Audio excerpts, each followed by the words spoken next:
What up, people? Mike Steph here for another edition of Mike Steph's WrestleMania Memories.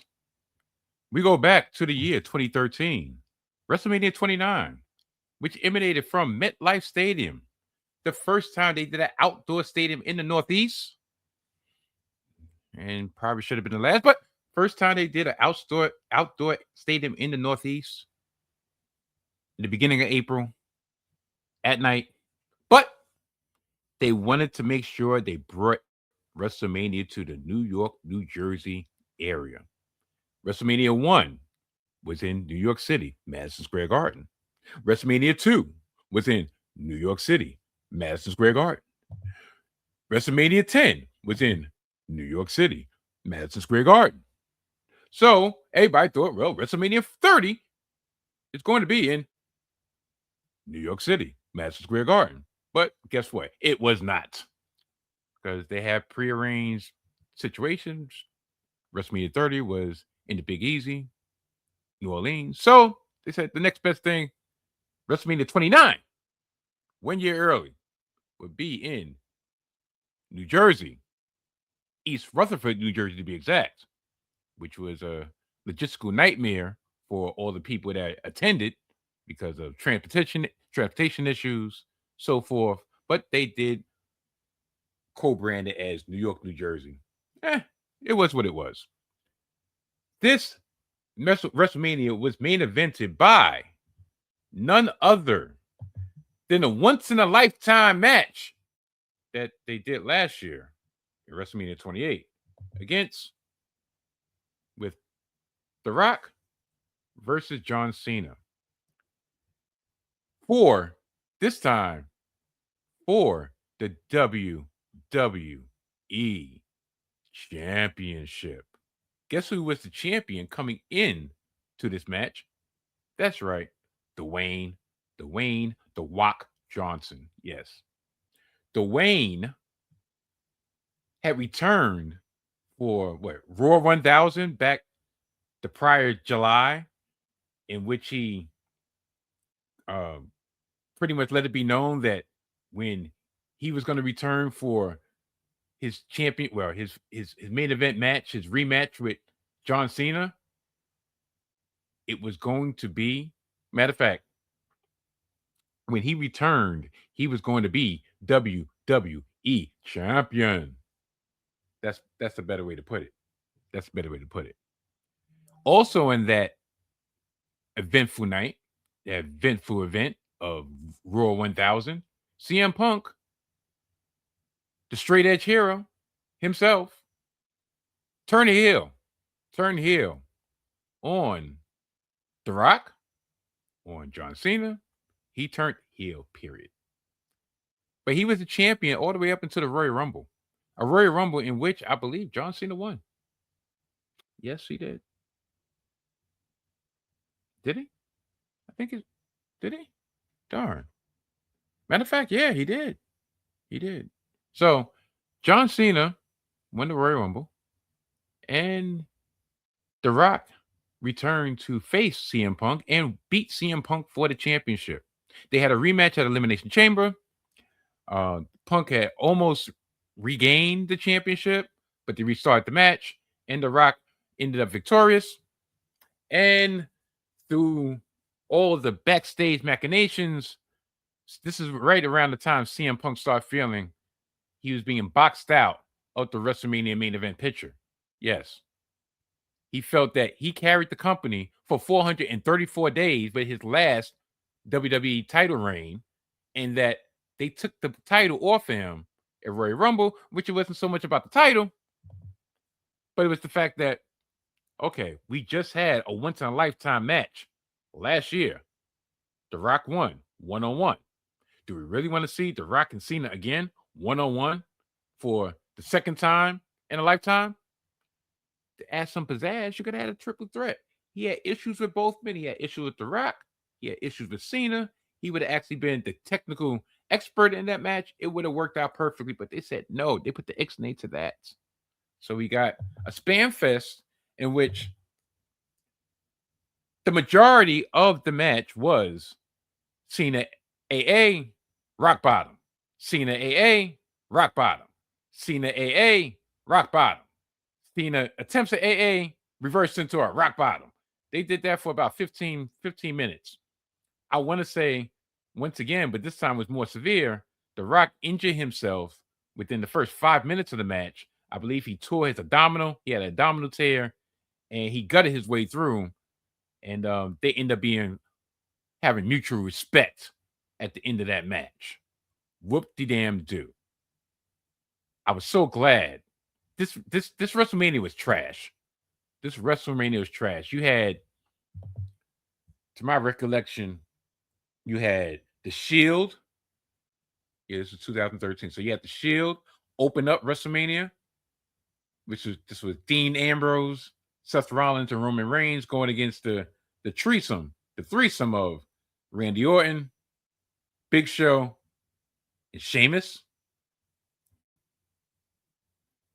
You had Alberto Del Rio retain his World Heavyweight Championship against Jack Swagger. We, the people. I ain't gonna lie. Even though I knew the connotations of what they were really getting it, they were ice before ice was a real thing that is now. I'm talking about Jack Swagger, Cesaro, and Zeb Coulter. But the people with the thing. So I thought Jack Swagger was going to win, and I think Jack Swagger probably was going to win, but he had got caught on marijuana possession. I want to say a couple weeks prior to that, so it was kind of a foregone conclusion that he was not going to be rewarded for his capture by capturing the World Heavyweight Championship. And this match right here, CM Punk was the latest. His prize, his consolation prize for not being in the main event, for not being champion coming into his second consecutive WrestleMania as champion. His consolation prize was to be fodder for the Undertaker's undefeated streak. Undertaker, of course, beat CM Punk to run his record to 21-0. CM Punk and Paul Heyman in the lead up. Unfortunately, Paul Bearer,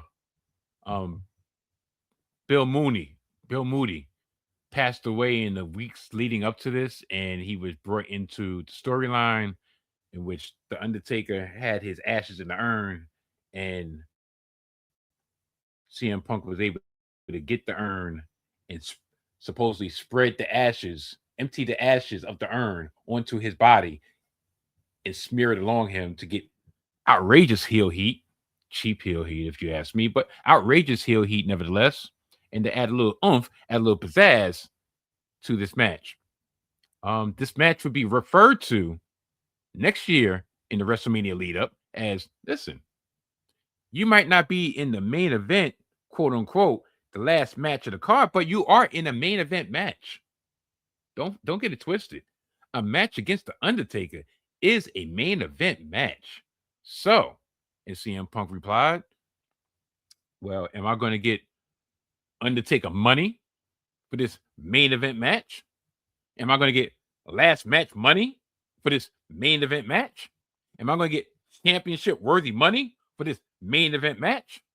And of course, the answer to all those questions was no, no, no. And by the way, no. Now, to end this, because like I said, this was a very uneventful WrestleMania. It was boring. It was 4 hours that I could never get back. 13 years later.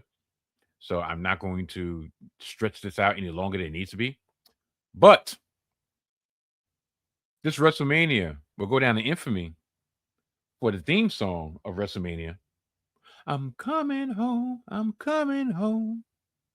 I'm coming home. I'm coming home. Tell the world I'm coming home.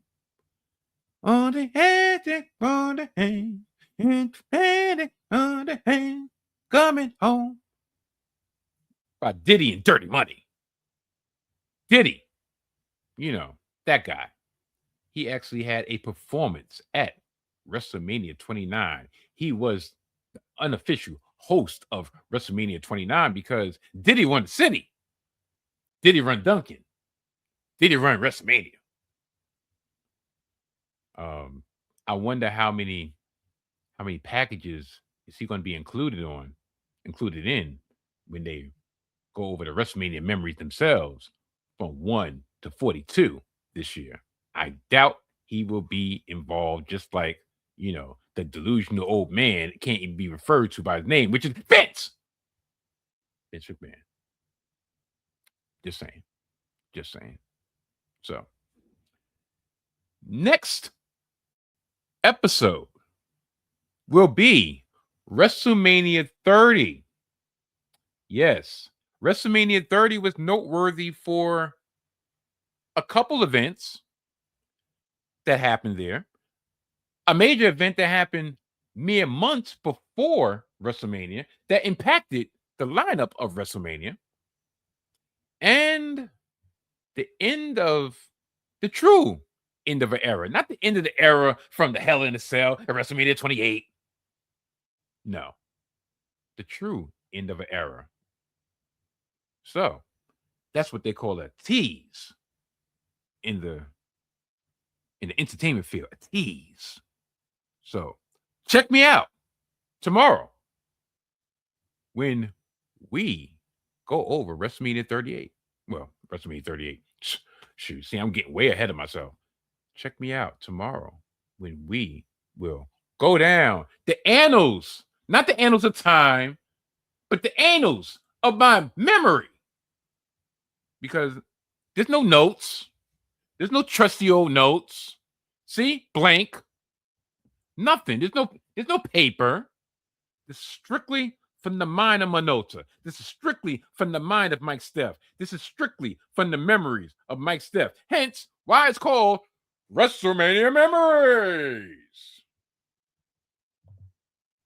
See you tomorrow. Goodbye.